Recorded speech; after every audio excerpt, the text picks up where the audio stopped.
Well, welcome everyone.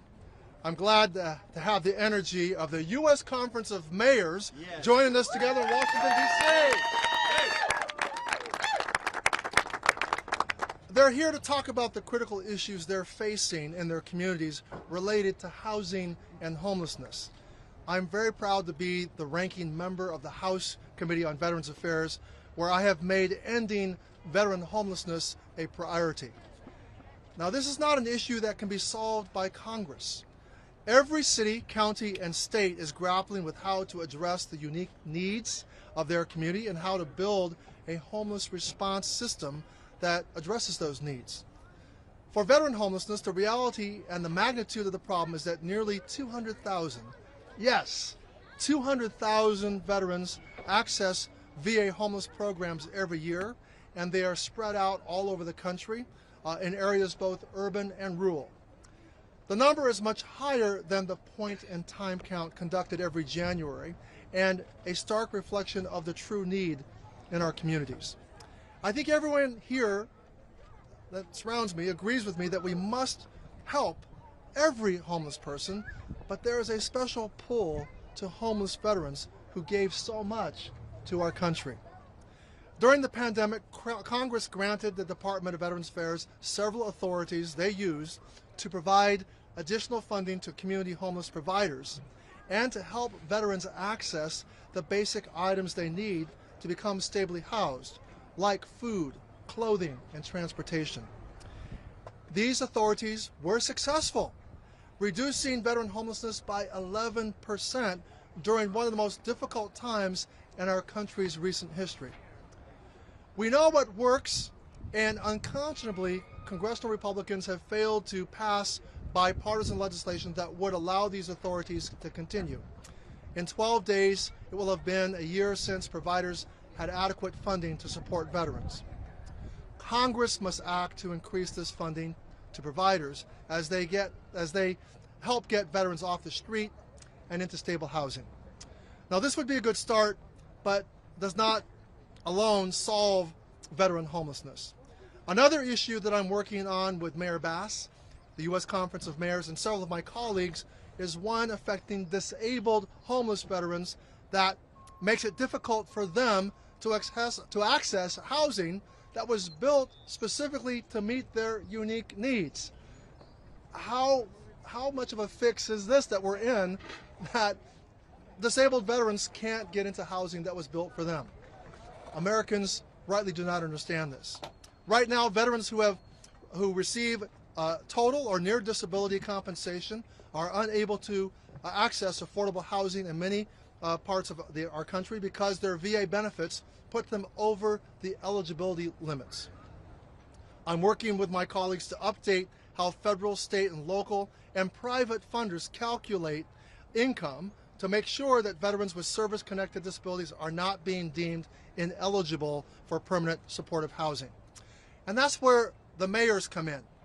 We will need the help of all these mayors, and then some, mayors across the country, to make sure that their cities and states work with us to identify and implement the fix to this problem. We've had a great conversation this morning about this specific issue, and I'm feeling confident that by working together, we can get something done. We also discussed the barriers created for the development of permanent housing for veterans by the cap on how many vouchers a public housing authority can project base.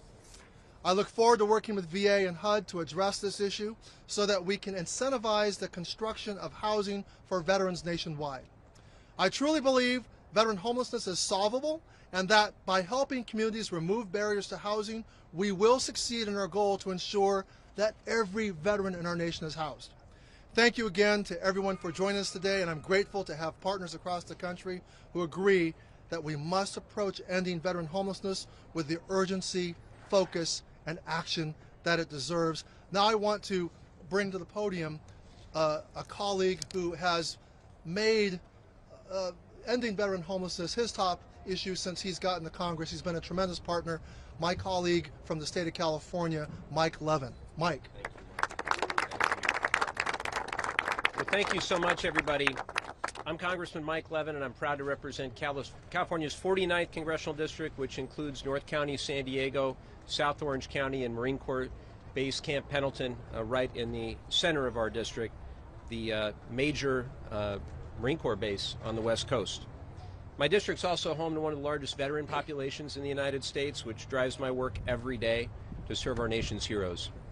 I want to thank two dear friends. First is the great ranking member of the House Veterans Affairs Committee, Mark Takano. Really been an amazing, amazing leader for veterans. In my time here in the Congress as chairman and now as ranking member, gotten so much accomplished, and I think we're going to get a ton more accomplished too in the years ahead. And then my friend Karen Bass, who's just doing a fantastic job as mayor for the city of Los Angeles. LA is very special to me. All four of my grandparents are Angelenos. My parents are Angelenos. I went to high school in LA. And while we miss Karen here in the halls of Congress, she is doing a fantastic job for the city of Los Angeles. Yes. So my work ending veteran homelessness begins with a simple belief.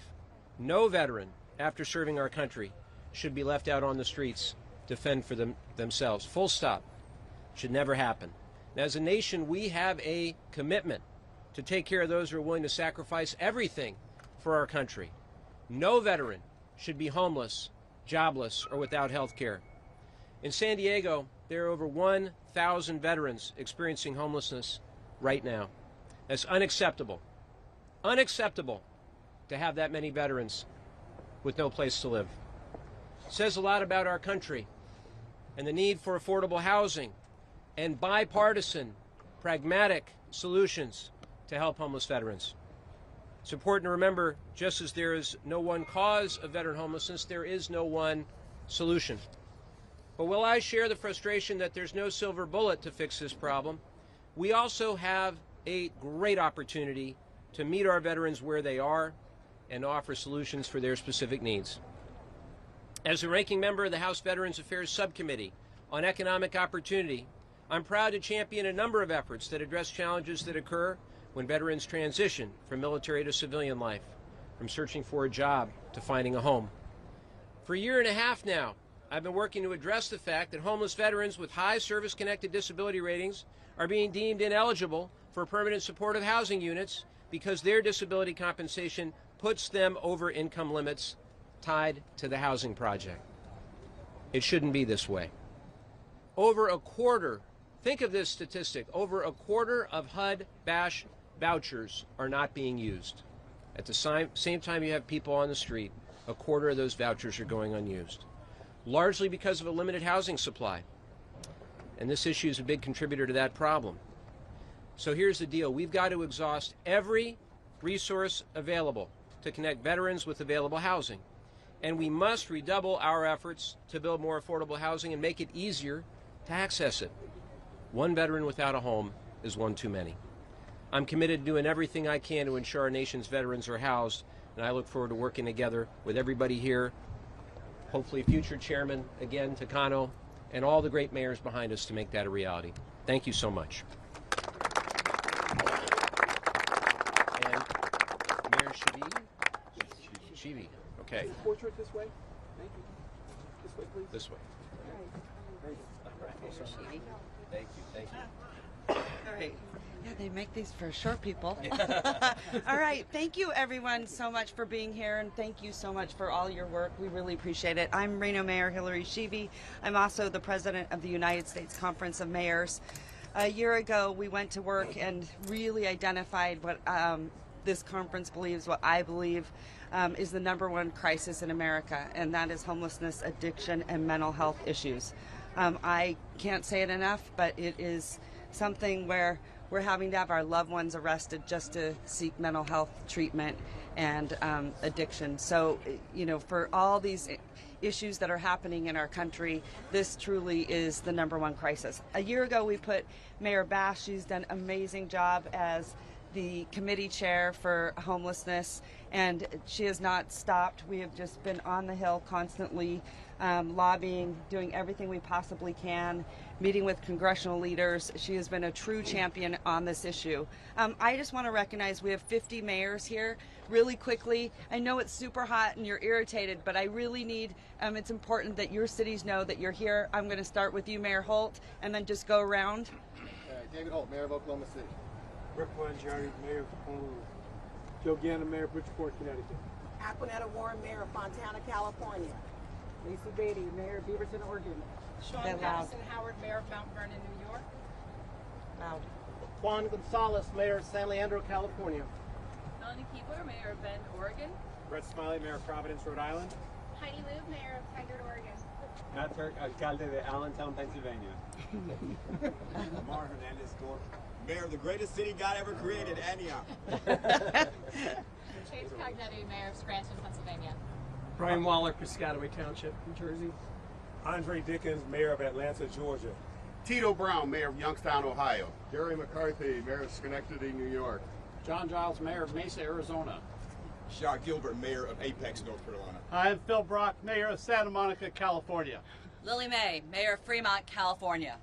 Helen Tran, Mayor of San Bernardino, California. Jacob Fry, Mayor of Minneapolis. Esther Manheimer, Mayor of Asheville, North Carolina. Jack Bradley, Mayor of Lorain, Ohio. Corey Woods, Mayor of Tempe, Arizona. Jerry Dyer, Mayor of Fresno, California. Anna Stout, Mayor of Grand Junction, Colorado. Tom Cochran, CEO and Executive Director of the one and only United States Conference of Mayors. Yeah, and I feel like we're at the Miss USA pageant or something. But just to wrap this up, I want to say thank you to the White House. They were gracious enough yesterday to host us, and they're asking that mayors are at the table on a comprehensive plan on housing. So mayors will not stop. Like I said, we are in our cities. We are feeling the crisis right at home. These are our neighbors, our loved ones, our family, our friends. We deal with this crisis every single day. And again, I want to stress we shouldn't have to have our loved ones arrested to get them mental health help or access to care. So with that being said, I'm going to hand it over to our great leader, Mayor Karen Bass from the wonderful city of Los Angeles. Thank you. Thank you very much. Good afternoon, everyone. It is definitely an honor and a pleasure and a thrill to really be here with so many mayors representing such a large part of the United States. I believe we represent over about 14 million Americans. And to have the leadership of Mark Takano and Mike Levin, and I see Representative Stephen Horsford's there from Las Vegas, Nevada. Great state of Nevada. Thank you very much for your support and your leadership on this issue. All of us agree.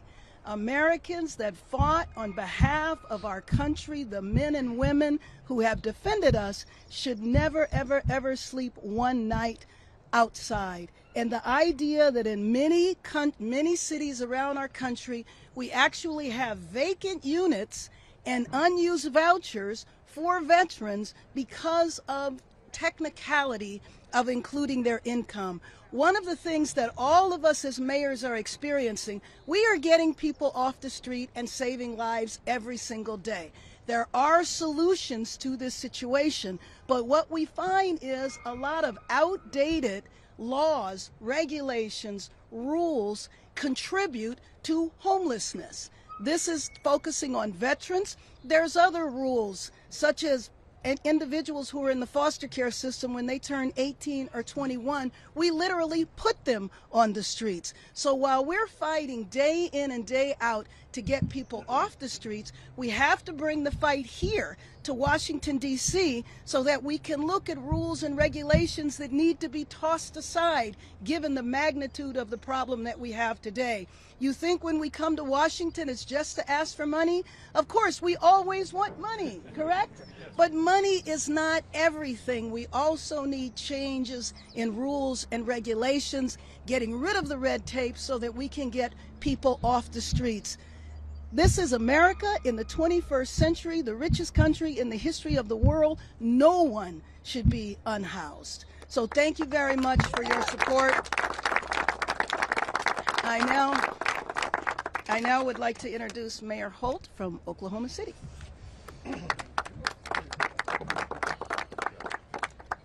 Well, it's Mayor Giles of Mesa would disagree, but it's hot, so I'm going to try to be brief. I just want to thank Mayor Sheevy for her leadership of our organization and for prioritizing the issue of mental health. And I want to thank Mayor Bass for her incredible leadership. Obviously, she had a big team, the conference, her own staff, but she was the force of nature that brought these 50 mayors here to Washington, D.C., and we're so grateful for her leadership on this issue. And this is really just the start. This is certainly not the culmination of those efforts. I just want to emphasize 2 points. One is, and I know we'll probably have the opportunity to circulate to you the specific talking points, but we're here on really 4 points, and they're very specific. They're very attainable, at least from our perspective. I know everything is hard in this town, but we think that they're not pie in the sky at all. They are obviously beneficial for veterans, but they are beneficial for all people experiencing homelessness in our communities, and it is a way for us to partner with the federal government to solve this problem. Obviously, a lot of the obligation falls on our shoulders, and we don't shirk away from that, but we think that there are at least 4 specific ways that the federal government can support our efforts. The second thing I want to say that I think is really important, because it really hasn't been brought up yet, we all individually, either formally or informally, often think of ourselves as nonpartisan because we as mayors really want to represent and serve all the people of our communities. However, we are generally, technically, at least privately registered, either Republican, Democrat, or Independent, and it's always funny when we get off the plane in this town, nobody lets us forget it. We are always identified by our parties when we come to Washington, D.C. And I think we maybe bristle a little bit at that, but I kind of like it in a sense because we are so bipartisan as an organization that the opportunity to show that there is a class of political leaders in this country who still does things on a bipartisan basis is pretty important, and I think a really important model. So you may not know this, but half of the big city top 50 Republican mayors in America are standing behind me right now. There are a lot of Republicans, Independents, and Democrats standing literally shoulder to shoulder right now in front of you, advocating for these issues. And by the way, it's not just on the issues of homelessness or veterans. We do that all the time at the United States Conference of Mayors. We are kind of the last bastion of bipartisan governance in this country, and we're proud of that and we're protective of it. And so I think I am a registered Republican, and so my role is perhaps to remind you that there's a lot of people from both parties who care about these issues, especially at the municipal level, and we will continue to work in a bipartisan fashion because we know nothing's going to get done up here unless it's bipartisan. But we think that these are issues of common purpose that we can all agree on. So thank you all for coming, and now it is my honor. And by the way, I suffer from an undiagnosed phobia of mispronouncing the mayor of Toledo's name. We all do. But I'm going to go for it. Please welcome Mayor Kapsakavich. Very impressive. I deliberately did not introduce myself when we went around. 1, because I knew I was on the speakers program, and 2, I wanted to see if Mayor Holt could say my last name. So, and he pulled it off. I want to thank the members of Congress who are with us today. In particular, Congressman Levin. I feel like I should point out I was born in San Diego on the Balboa Naval Base Hospital. But like so many families annoyed by the perpetual, continual 80-degree days, we moved to Toledo because my parents apparently prefer snow and sleet. So it's an honor to be with everyone here today, and we want to repeat our thanks for Mayor Bass, former Congressman Bass, for organizing this, and of course Congressman Takano for hosting us. I should also point out that I am, while Mayor Bass is the chair of our special committee on homelessness, the Conference of Mayors is organized into 11 permanent standing committees, and I chair the U.S. Conference of Mayors Community Development and Housing Committee, and Mayor Woods of Tempe is my co-chair. We've broken into little small groups. There are 50 of us here. I think we organized ourselves into 5 little sub-regions. And we've fanned out, meeting with congressmen and senators. Just my group, our sort of Midwestern, Middle America group, is in the process of meeting with 6 U.S. senators and 5 congressmen. And so I can only assume if the other groups have a similar agenda, we're going to be able to have face-to-face conversations with a fair percentage of our decision makers in the city, and the truth is we need all of their help because there is not a mayor in America who's not dealing with this problem, with the problem of homelessness today. Mayor Sheevy mentioned, but at our January meeting, as we do every year, the mayors were surveyed. The conference is, I believe, has 1,300 member cities in it, Tom. I believe roughly 1,400.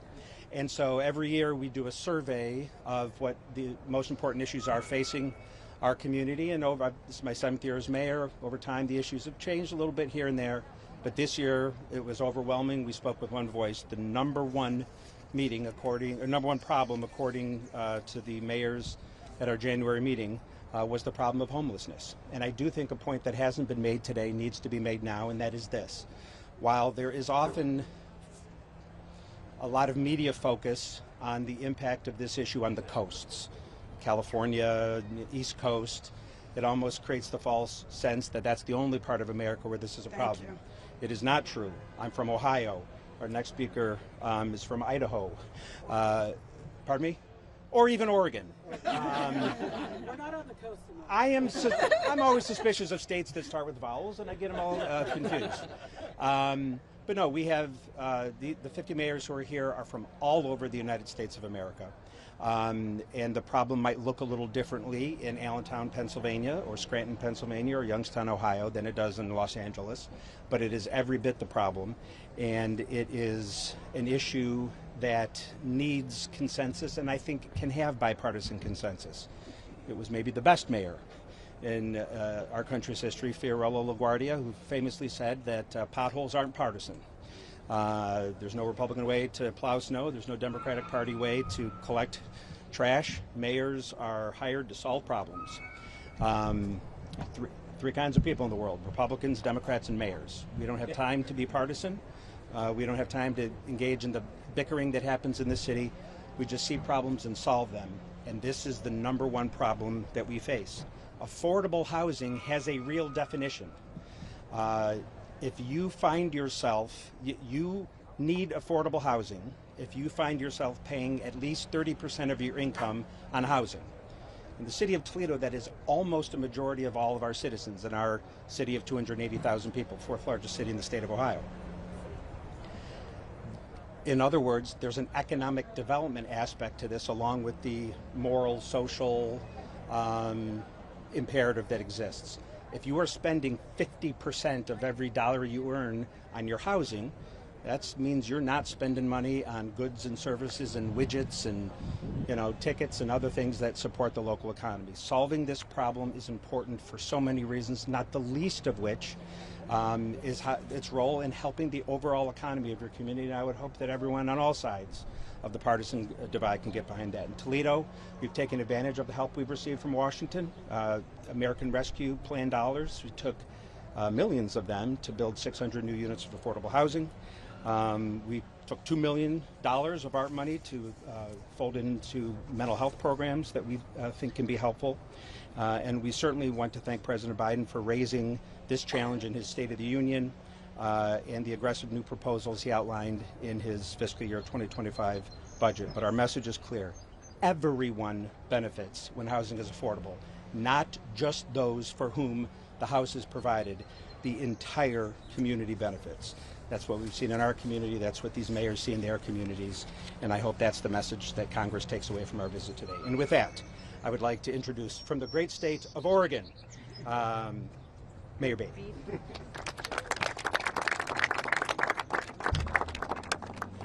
I know Oregon is hard to find on the map, but we are between California and Washington on the coast, Mayor. I am Lacey Beatty, the very lucky mayor of Beaverton. I am also a proud U.S. Army combat veteran and a wife to an active duty military officer. This issue around veteran homelessness is something our country missed the boat on. Last month was the 49th anniversary of the end of the Vietnam War. So to all of our Vietnam veterans in the audience and listening, welcome home. It took us 49 years to get it right with Vietnam veterans. And we are now at the place where we understand the sacrifice they made on behalf of our country. And don't get it wrong. Serving our veterans is a national security threat. If we do not take care of our veterans in this all-volunteer force, who is going to volunteer to serve? We are 20 years as post 9/11 veterans. We fought hard to get the PACT Act across the line to make sure those of us that were exposed to toxic chemicals could get the treatment that we earned. It's now presumptive care if you are in the Middle East and you develop cancer. Our Senate and Congress have done a remarkable job protecting veteran health care. But through that effort, it allowed quite a technical issue around the housing. We need the veteran disability income to not count towards housing services. So let's not take another 49 years to recognize the service and sacrifice of our military families, and let's compel Senate to act to fix this technical fix. If you served one day in our country, you deserve the respect and housing. No veteran should be homeless in America. Thank you. Yay! Yay! Great job. All right, you're up next. Well, great. Well, thank you, and you're welcome. The PACT Act was a House bill, and the largest.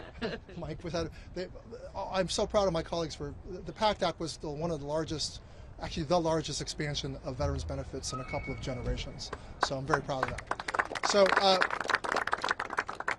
let's questions for the mayors or members. Have at it. Yes, I saw you first. Yes. Hi there. Good afternoon, and thank you for everyone who's contributed to this important cause. How do you know when you've got it right? What are the litmus tests that you're looking for in the short term as far as providing housing in general across the country? Is there a specific number that we're looking for? How do we know? I would define it as functional zero. That we, not absolute zero, but we know that so what I mean by functional zero is that any veteran or homeless person that is homeless, it's for a very short time, and it's a blip, right? We're always going to find people that are homeless, but we want the numbers to go down, and there is a definition called functional zero. I'm happy to say that my own county of Riverside County was functional zero for veteran homelessness, and it's definitely achievable. San Bernardino County has done similar. I see my good friend Aquanetta Warren here, and Helen Tran from San Bernardino, my homies from the Inland Empire. So any other mayor would like to respond? The changes you're proposing, could any of this be done administratively, either at HUD or at the VA, or does it require legislation? Good question. We have been laboring under that very question for several months. We think that there does need to be a legislative solution, and I won't go into the details quite yet because I got to work it out with the members. But even with that legislative solution, it's still incomplete because what we're dealing with is the AMI, or average the area median income level, and how the eligibility is defined by all the project participants. Those participants are local governments, housing authorities, private investors, and even the smallest participant can define eligibility for the entire project. So Congress and the administration can do its part by dealing with a technical fix in the law, but we still need to get the mayors, local officials, and developers to be a part of the solution as well. All that has not been fully mapped out because we have the issue of prospective projects, existing projects, and projects in motion in terms of projects that have eligibility attachment to it. It's a complex issue, but we do think we have a more clear pathway of what needs to happen. So the answer is legislative, and there's an asterisk. We still need the help of all the folks around us. Priority for eligibility. Eligibility, what we were talking about, so with the ceiling with the disabled. So the eligibility, so we need to make sure that veterans that are receiving disability checks for 100% disability or close to it, that how we're going to achieve that is to try and work those eligibility requirements that are set into the projects. But we got to do it in such a way that, there can be some reasonable amount of rent expected too. It can't be completely, a free sort of thing. But, it's something along the lines of, the 30%, not exceeding the 30% of the amount of income. But we have to also calculate So it's not a straightforward answer for every community, but we know that we have to change some regulations, and we also need to get the cooperation of other partners out there. Yes. I think Mayor Holt referenced 4 talking points or 4 asks, but I don't think he told us what they were. Sure, Mayor Holt. It wasn't my role. It's really Mayor Bass. I just wanted to make sure you knew they existed, but you can handle it. Sure. Well, first of all, we do not want veterans' benefits to be included as income, so that all veterans should be able to have access to housing. The other one is 2 areas of vouchers.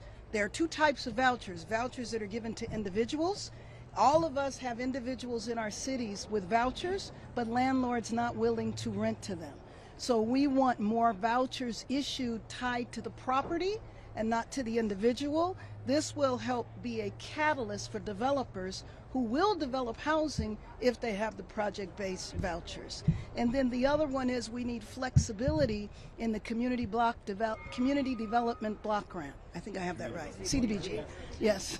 And we need flexibility in that so that we can get more people housed. Again, the main point is to address homelessness, we have to have a comprehensive strategy. We have to prevent people from falling into homelessness, but we need all of the bureaucratic red tape to get out of the way, and these are examples of bureaucratic red tape that hold us back from actually being able to get people housed. But we can also give you that in writing as well. Right there. Go ahead. Yes. Budget request reflect some of the priorities that you laid out today? Does the president's budget? Yes, it does. It does. Vouchers. Increasing the numbers of vouchers and project-based vouchers, yes. Yes, and the way the vouchers, what Mayor Bass, to elaborate on what you were saying, when I got into office, I helped facilitate a veterans housing project in my district. They wanted to bundle together HUD vouchers attached to a project. That's a guaranteed stream of income for the developer. They can go to the financiers and say, look, we know that X number of units are guaranteed to be filled. That facilitates a faster process.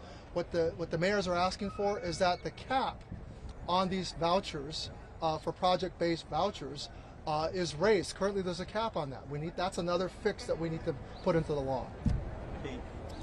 Yes. Hi, I have a question for Mayor Bass. Actually, you offered up Congresswoman Barbara Lee to be the new HUD secretary. I was wondering if you could expand on that.